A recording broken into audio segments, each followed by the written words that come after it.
Balik lagi di Bachelor Budal Cerita Horor.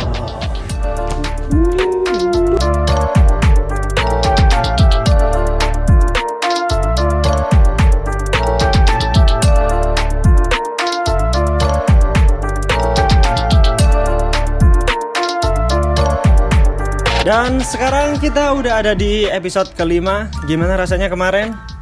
Apakah kalian cukup puas dengan cerita kita? Nah, Tapi menurutku ya lumayan, bukan lumayan sih, emang serem ya yang ceritanya. Beberapa cerita yang udah kita bacain ya. Iya. Tapi ini juga sih, kalau misal kita bertiga ada kayak apa ya istilahnya tuh ngerosting, atau kayak abang gojlokin itu tuh ya buat guyonan aja, buat komedi aja. Dan kalian juga kalau mau komentar, mau ngerosting kita balik, silahkan. Kita bales juga. Dibalas di komenannya. Hashtag Pak Jamal itu Enggak, jangan. Jadi kemarin tuh sebenarnya banyak yang ngekomen hashtag Fuck Jamal. Iya, terus Tapi sama YouTube itu ke deteksi kata kotor langsung dihapus. Jadi kalian sorry ya, sembuh lah. Pokoknya Jamal asu gak apa-apa pokoknya. Jamal out apa gitu. Iya, Jamal out, Jamal gateli. Ya kayak gitu-gitulah. Kalau fuck apa enggak tahu ya, cuk apa jancuk itu kadang-kadang juga kena ini juga, kena ban. Bahasa Jawa bahasa Jawa kan masuk udah gue translate. Ya gitulah. Udah langsung aja ke cerita yang pertama. Oke, cerita yang pertama dari Jerry Jana P. Nah, halo Mas, mungkin karena adanya cerita tentang Putuk Gragal di konten Bachelor sebelumnya, dan aku ngerasa relate sama pengalaman pribadiku di Putuk Gragal. Oke, aku bakal share juga, mungkin gak terlalu horor, tapi kejadiannya dengan konten Bachelor episode Putuk Gragal kemarin. Jadi gini Mas, pas Sabtu tanggal 24 Oktober 2020, aku dan ketiga temanku, Aku dan ketiga temanku mau melakukan pendakian tipis-tipis ke Putuk Gragal. Kita berangkat dari Sidoarjo jam 18.00. Berangkatlah dari Sidoarjo. Lalu sampai basecamp Putuk Gragal jam 19.00. Sesampainya di basecamp, kita berkemas dan bersiap-siap melakukan start pendakian. Berdoa bersama, kita mulai, dan 19.30 kita mulai pendakian dan tidak ada hal aneh yang terjadi. Iya. Di pertama, bukan di rumah kayak Mas Kotes kemarin. Oke. Bener lah itu. Setelah kita melakukan perjalanan dengan sesantai mungkin karena berniat buat nikmatin perjalanan. Sedikit cerita, pada tanggal 24 Oktober itu pendakian Putuk Gragal baru aja dibuka dan ada kuotanya, mungkin nggak seramai seperti kayak normal. Oh, ada pembatasan kuota, jadi nggak. Oh, itu pas ya lagi baru-baru dibuka juga ya. Oktober 2020 ya barusan. Terus. Singkat cerita, dari mulai perjalanan sampai pos 4 masih aman-aman aja. Lah, sampainya kita di pos 4 jam 23.00. Ini kalian kenapa sih suka banget naik malam-malam? Iya, Cuk. Kita heran sih. Iya. Kenapa kita ya? Apa ya? Selain enggak dapat vibe-nya juga, ya mungkin karena pekerja juga sih. Iya.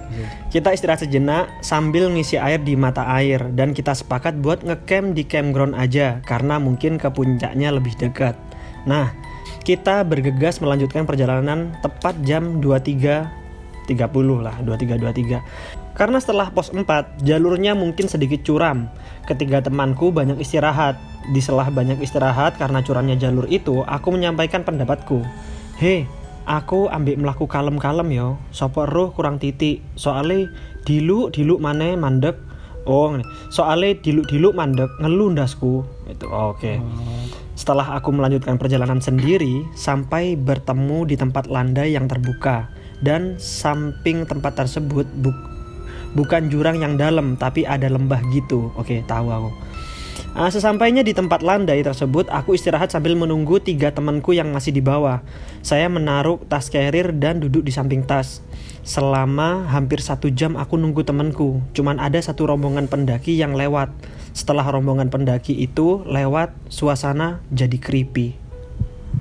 Gak lama, langsung aku ngerasa dalam hati, kok aku ngerasa gak dewean yo. Nah, dengan pemikiranku yang traveling, langsung aku menyalakan rokok. Singkat cerita, sampai rokok suryaku habis, aku dengar temanku manggil, "Jer, Aku menjawab, "Oi." Lalu kita bertemu dan salah satu temanku menaruh headlampnya di atas carrierku. Lalu dia bergegas membuang air kecil. Setelah itu kita melanjutkan perjalanan. Dan dengan capeknya aku memakai carrier dengan cara melempar tas. Melempar ke atas. Oh, melempar. Oke. Memakai carrier dengan cara melempar ke atas. Oh, yang kayak gini. Wes kayak latih pendaki pro. Di atas carrierku jelas terpental. Lanjutlah kita jalan dan temanku bilang, "Jer, peteng sentermu urupno." Langsung temanku yang kehilangan headlamp itu baru sadar kalau headlampnya hilang. Kembalilah kita ke tempat landai tersebut dan langsung menyisir dan mencari headlamp dengan rasa bersalah. Dua temanku yang lain diam aja. Setelah mereka diam aja, dua temanku ini diketawain sama sosok perempuan. Hihihihihi.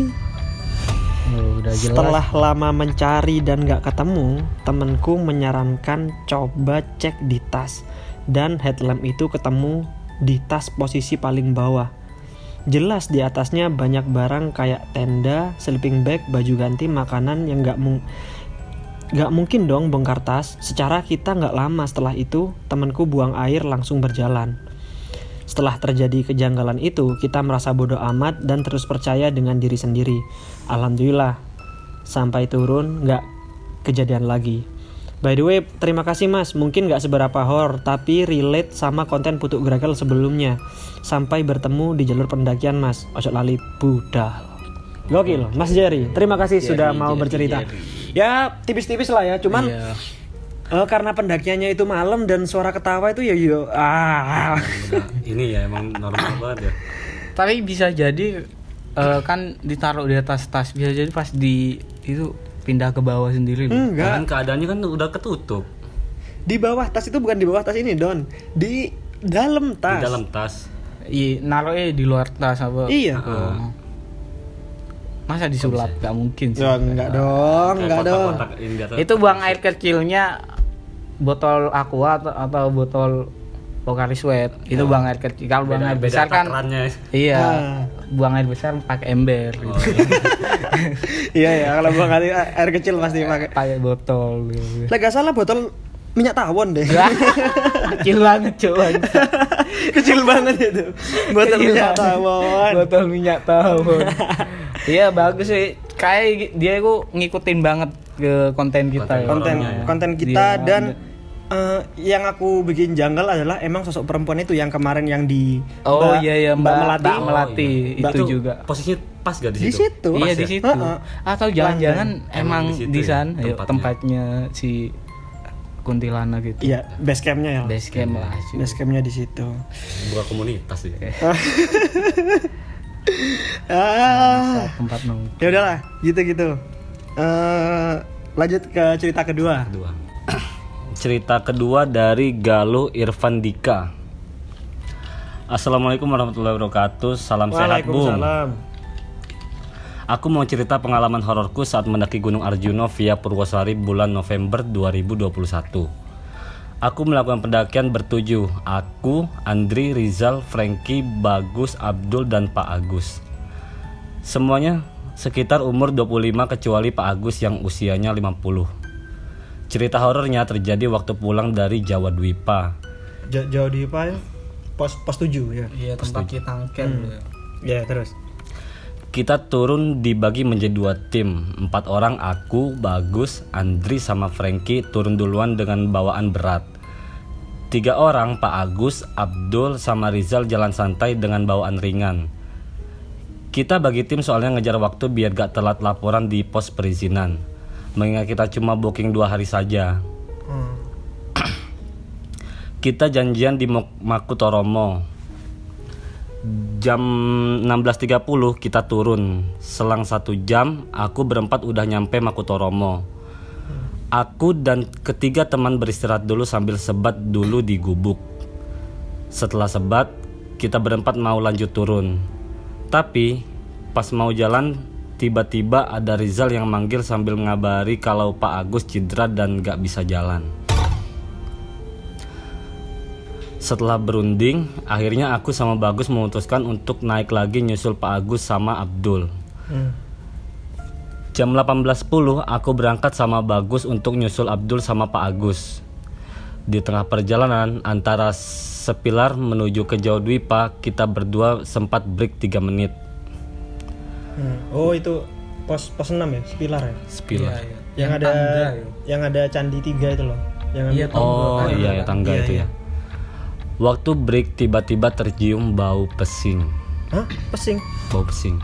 Bukannya di sana kok Bau dupa ya? Iya, bau dupa malah ya, lebih nyengat malah di sana ya. terus Aku tanya ke Bagus, apakah dia buang air kecil, dan ternyata Bagus gak buang air kecil. Setelah Bagus menjawab, aku menoleh ke arah trek menuju Jawa Dwipa. Tiba-tiba ada pocong. Hah? Ada pocong. Langsung ini. Loh, di Jawa Dwipa? Jawa Dwipa. jalur menuju. Oh, jalur menuju ke atasnya. Tiba-tiba ada pocong ke arah trek menuju di Jawa Dwipa. Terus? Aku langsung terkejut.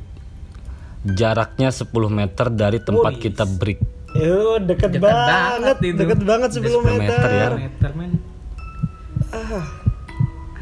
Terus?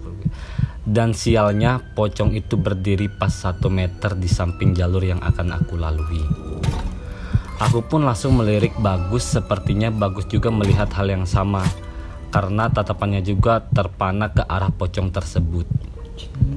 Anjing. Akhirnya aku dan Bagus pun memberanikan diri untuk melanjutkan perjalanan, meskipun harus melewati pocong tersebut.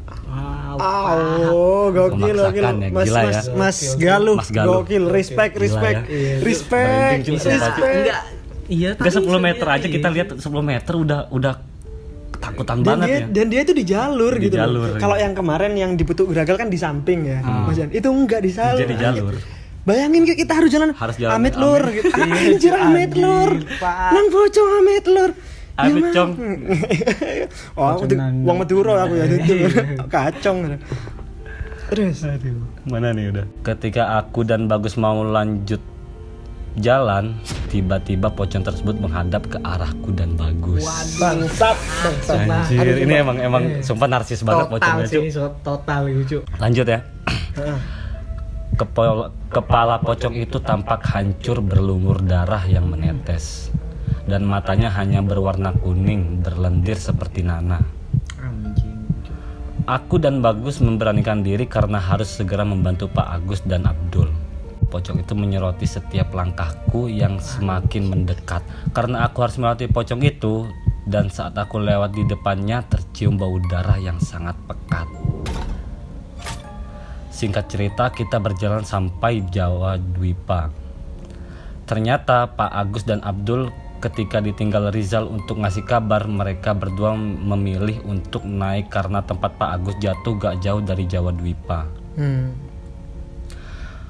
Pak Agus dan Abdul ditolong sama anak yang masih ngecamp di Jawa Dwipa. Akhirnya aku dan Bagus disuruh turun untuk ngasih kabar di tim SAR. Pas perjalanan turun dari Jawa Dwipa ke Mangkutoromo, tidak ada yang nampak lagi, cuma beberapa kali tercium bau darah. Bau darah udah. Oh shit. Lanjut. Lanjut. Sesampai di Mangkutoromo, aku dan Bagus dikagetkan dengan adanya sebuah peristiwa, di mana ternyata pas aku dan Bagus naik, Frankie kesurupan. Bullshit. Parah sih. Dan ditolong sama orang yang bertapa di gubuk. Itu Tapi beruntungnya di sana tuh banyak orang yang bertapa loh. Iya, At least tahu lah kayak apa yang ngeluarin atau nggak mungkin cuman dikasih minyak telur. Nggak mungkin dong. Masuk angin enggak kesurupan. dikasih koyo. Kesurupan ya. Pas aku dan Bagus nyampe, kondisi Frankie sudah tidak kesurupan, tapi dia tertidur, tidak sadarkan diri. Akhirnya niatan mau turun untuk ngasih kabar ke SAR batal. Sebenarnya aku sama Bagus mau turun untuk ngasih kabar ke tim SAR, tapi dilarang sama orang yang bertapa. Hah? Aneh sih. Nah, terus Orang yang bertapa bilang kalau aku sama Bagus turun, salah satu akan ada yang bakal hilang di alas tengah. aduh. Dalam kurung Sang Hyang Wenang. Iya. Nah, ini loh, alas tengah setelahnya, kalau turun berarti setelahnya Eyang Semar, yang gubuk Sang Hyang Wenang itu loh. Oh, itu. Gubuk itu alas tengah namanya. Yang foto-foto. Iya, yang kita foto-foto itu alas tengah. Emang Iya sih, creepy banget emang sih di situ, creepy di Cuk. sana. Iya, yang Madon, hey guys, he sounds like creepy.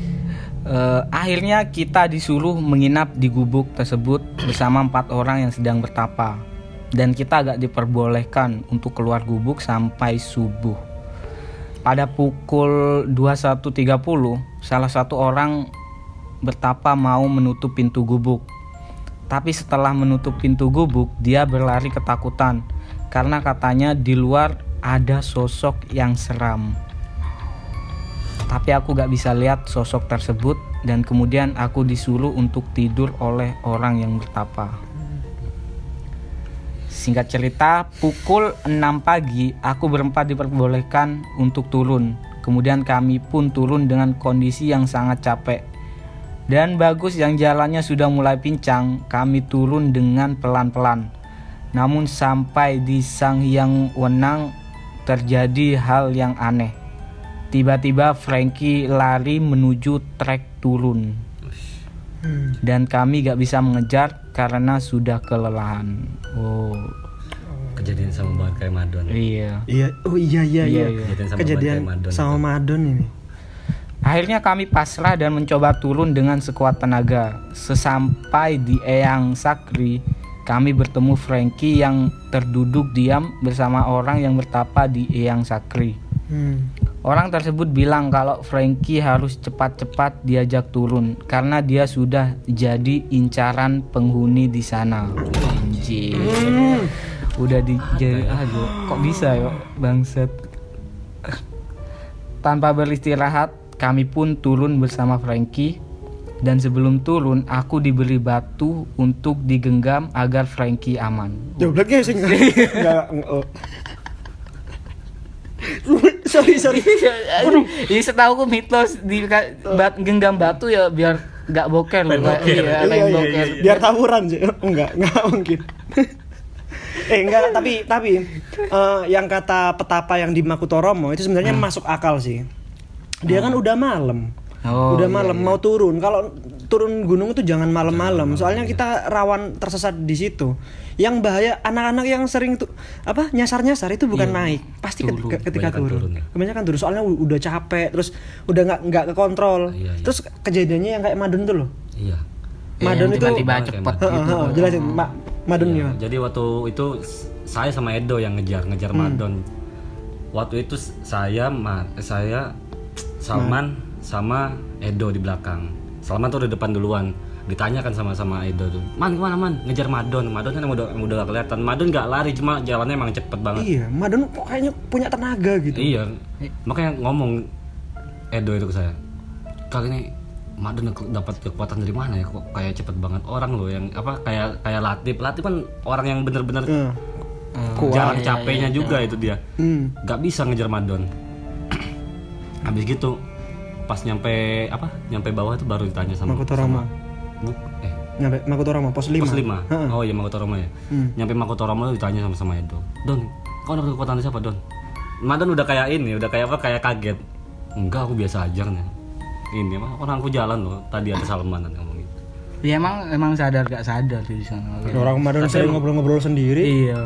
Gak tahu, itu bukan gak mungkin ya halusinasi karena capek. Gak ada kan kayak ilmiah ya.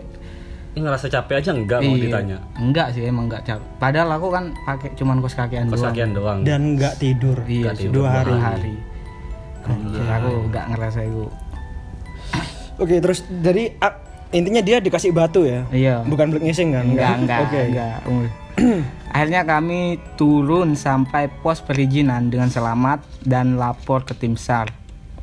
Setelah sampai perizinan, ternyata penyebab Frankie jadi incaran makhluk di sana terpecahkan. Ternyata Frankie jadi incaran makhluk di sana karena Frankie bertingkah laku kurang ajar waktu di Spilar. Frankie memainkan Arca yang terletak paling depan tangga Spilar. Aduh.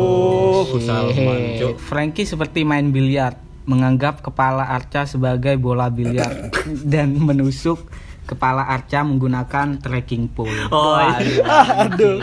Tuh komedi. Niatnya Frankie komedi. komedi ya. Mungkin Kayak wis capek banget terus Iya. bulat-bulat. Apa nih gitu. Saya gini. Kok enggak nekeran aja ta ngene ya? Frankie aduh. Aku enggak tolak peluru aja. Kepala kok peluru. Aduh bang. Apa untuk noleh wedi cuk goblok. Emang kayak gitu gak bisa bercandain sebenarnya. Cuy. Aduh bang. Tapi untungnya kayak gini nih yang kena tuh malah Frankie-nya. Oh iya, Nah, kena sendiri. Bukan orang yang bukan orang yang temen-temennya. lain. Tapi pun kalau kalian yang kena pun itu bakal ngerepotin tim yang lain loh. Iya sih. Heeh. Ayo Frankie guyonan liya ya. Akeh kok hal-hal lucu ngono Banyak. akeh sumpah kon ngomong opo ngono apa guyonan apa akeh sing lucu. Selain biliar gawe arca. Blok. Ngapain cok kon ngerasa di itu ya 8 shot ya kaza Padahal jarak antara pos per pos itu kan masih banyak ya. Iya, Yang banyak. gini. Kon tepak ngene-ngene moro-moro nang sampingmu ono arek wedok nambah slot lagi. Gelem kona, gelem Frankie. Dibukain bola-bolanya ya. Kepala arca semua. Pas ngene seret moro, Mas nambah sak slot koinnya satu slot 5.000 goblok Frankie. goblok. Tapi buat pelajaran aja lah ya. Pelajaran aja lah ya buat kalian semua itu. Untungnya ini ya apa sampai turun selamat semua kan ya? Iya sih. Nggak ada kabar buruk kan ya? Hal tersebut terekam di video HP ku dan aku baru tahu pas di pos perizinan. Oh iya. Waktu Frankie ini. Iya mungkin. Oh. Kalau bisa kirimin Kirimin ya. ya, pengen tahu. Kirimin tak upload nang story ini budal. Iya. Frankie tolol. Namanya Frankie cuk, sok keren cuk. Joko kan ngasih lima. Tapi kalau kemarin yang Jamal itu emang niat kurang ajar. Iya, Nah, iya. kalau Frankie ini Mungkin- menurutku kayak Salman tuh loh. Anak iya. yang nggak tahu aja. Dia tuh kayak sih, Bu. ya Salman tuh ya agak lari dari Spilar itu turun. Lari dodok gitu. Terus Prosot-prosotan itu. tapi nggak di candinya. Sebelahnya candi. Sebelahnya iya. Di sebelahnya kan ada tanah yang agak gini, dia prosotan. Sebenarnya dia nggak ada niatan untuk nantang atau kurang ajar. Yo iseng aja. Karena Iseng. mungkin kecapean dia pengen nggak terlalu ini loh kerasa kan biasanya Iya bercanda bikin lebih apa sih Iya namanya? iya. Kayak ya ngilangin ngedistract capek loh, capek. distract Iya, capek. iya. Ya otaknya belum tumbuh aja. Jangan Frankie juga. Tapi Frankie dalam bahasa Yahudi itu Apa? aku kafir. Bangsat iso lucu main Si nemu, biliar. si nemu. Shit. Enggak maksudnya trackball kayak mancing re. Iya, Iya, kan ada kayak. Bercandaan lain ada. Ya, gitulah. Ya. Oke, sekian kisah horor yang pernah kualamin, Bung. Kuis. Maaf kalau terlalu panjang. Salam untuk seluruh tim Budal. Semoga sehat selalu. Mas Galuh, respect. Respect. Nah, Assalamualaikum. Wah, gokil. tapi tadi emang wis serem banget sih, Bu. TBL lah, ya. Takut banget loh. TBL. Najis cuk, tai banget lu. Frankie tai banget lu. jujur li. Aduh. Jujur li bangsat. Tapi ya Bang, ya gitu semoga bisa jadi pelajaran buat kalian. Iya, buat teman-teman yang lain. Ya udahlah sekian dulu aja lah ya. Iya. Heeh. Tapi kalian juga bisa kok nyeritain selain kejadian horor di gunung. Ya di mana aja rumah sakit. Kayak iya. misalnya ada urban legend di kota-kota kalian. Apa kayak di sini kok ada rumah hantu Darmo. Iya. Boleh kalian kirim di Atau sini. kayak di sekolah. Kayak yang cerita-cerita yang udah legend setiap kota tuh pasti ada. Pasti ada. Iya, pasti ada. Urban legend. Kayak di kampus itu ada ya salah satu cerita ini contoh aja buat di kampus di Surabaya itu emang kampus tua dan gedungnya emang udah gedung lama. Ada cerita yang cukup legend di kalangan anak kampus Surabaya. Ini coba aku ceritain lagi ya. Jadi ceritanya ada anak-anak itu lagi belajar gitulah, lagi belajar, lagi nugas. Nah, saking tugas habis pelajaran, dosen itu keluar Waktu-waktu kalau boleh tahu. sore-sore. Sore. Awalnya sore-sore. Habis pelajaran Pak dosen, selesai pelajaran dia Nggak balik. Masih tetap di kelas itu. Iya, masih tetap di kelas. Nah, itu ngerjain tugas kelompok sampai malam, sampai maghrib, sampai hampir isya gitulah. Rame-rame berarti itu. Rame sekitar ya nggak tahu lah berapa orang, ngomongnya kan tugas kelompok. Lebih dari 2 lah pokoknya. Iya, jamak lah udah. Nah, terus begitu lagi ngerjain nih sampai malam nggak kerasa, tiba-tiba dosen yang tadi sore pulang, bilangnya pulang, balik lagi. Terus bilang ke anak-anak ini, "Loh, hei, kok kalian belum pada pulang?" gitu. "Loh, ini Pak lagi ngerjain tugas dari dosen lain gitu, lagi ngerjain kelompok." Terus akhirnya udah tuh belajar aja. Nah, si dosen itu ada di depan tetap. Nah, terus nyampe situ udah nggak ada kecurigaan apapun, sampai salah satu pensil atau pulpen salah satu mahasiswa itu jatuh, celak. Diambil dong, ngeliat ke Pak dosen nggak sengaja gini, nggak ada kakinya. Wah, kakinya tuh Nggak napak, nggak nyentuh dan nggak kebentuk kaki itu, nggak kebentuk kakinya. Dah. Oh iya kan bangkunya ini sih bangkunya. Iya kan pasti ada bolong iya, ya di bawahnya. bawahnya Iya, itu. iya. Mungkin lihat dari situ kan. Iya. Terus dia udah nyoba tenang, cuman bisik-bisik ke teman-temannya. Gini. Diem aja tanpa sepengetahuan dosennya itu. Bisik-bisik, akhirnya semuanya bisik-bisik. Mulai yo. Ya saya mulai gitu. Terus pamit ke Pak dosennya. "Pak, aku ini beres-beres kan? Duh, mau kemana? Udah mau pulang ta?" "Iya Pak, udah selesai ta?" "Udah Pak, udah selesai." "Halah, udah selesai apa udah tahu?" Itu paling abis udah tahu gitu langsung kabur semua. Iya, langsung kabur. Wah, gitu. Sebenarnya itu aku udah tahu banget, tapi diceritain lagi tuh masih dapat merindingnya. Iya sih. Gila, Cuk. Emang setan-setan paling serem itu setan-setan yang bisa Nantang. ngebales lu. Iya, nantang. Dibacain ayat kursi, ngikutin baca. Aduh, bangsat tahu. Bacain ayat kursi, dibacain ayat meja gitu. Iya, Enggak. Dibaca dibacain ayat kursi kursi. baca ayat Al-Baqarah itu. Loh, tahfidz ternyata. Setannya. Dibacain ayat kursi, malah bacain ayat Petrus Alkitab. Iya kan sih. Kemarin deh kan gini. Allahu la ilaha illallah. Atas nama Bapa yang ada di surga, terpujilah namanya. Jadi marah-marah. Aku Kristen Mas, aku Kristen. Goblok. Si orang itu langsung Kristen lagi, gimana saya ngomongnya? Salah agama. Ayo dua-dua ayat bang. Goblok cuy. Aduh, lek koyo ngono gak usah karo setan, karo Zakir Naik. Zakir naik. Iku maksudnya. Ahli ya. Enggak, tapi emang itu loh, banyak loh sebenarnya cerita-cerita kampus atau rumah sakit aja di sini banyak yang creepy cuy. Kayak sekolah lagi persami biasanya tuh. Kan persami kan malam-malam sih. Iya. Boleh. Apalagi cerita-cerita yang pengalaman di rumah kalian kok. Yang apa? Penjaga. Biasanya kok yang persami jadi kersami. Perkemahan Sabtu Minggu jadi kerasukan Sabtu Minggu. Biasanya sering. Kerasukan massal. Kerasukan massal. Iya, cuy. Saya sering kayak dengar cerita-cerita persami banyak ini loh. Kayak ada kejadian-kejadian horor juga ada. Bangsat. Ya kalian semuanya kalau ada Persambi emang apa momen kerasukan massal gitu cuy. Iya. Iku lho lek gak salah apa setan mukbang yo iku. Wah, banyak makanan nih gitu. Arwah ini ya. Anjir, setan mukbang iku. Udahlah makin ngajak ini. Udah, saya Amir Ahmed. Saya Haikal Asror. Ramadan saya cabut. Jangan lupa Buddha.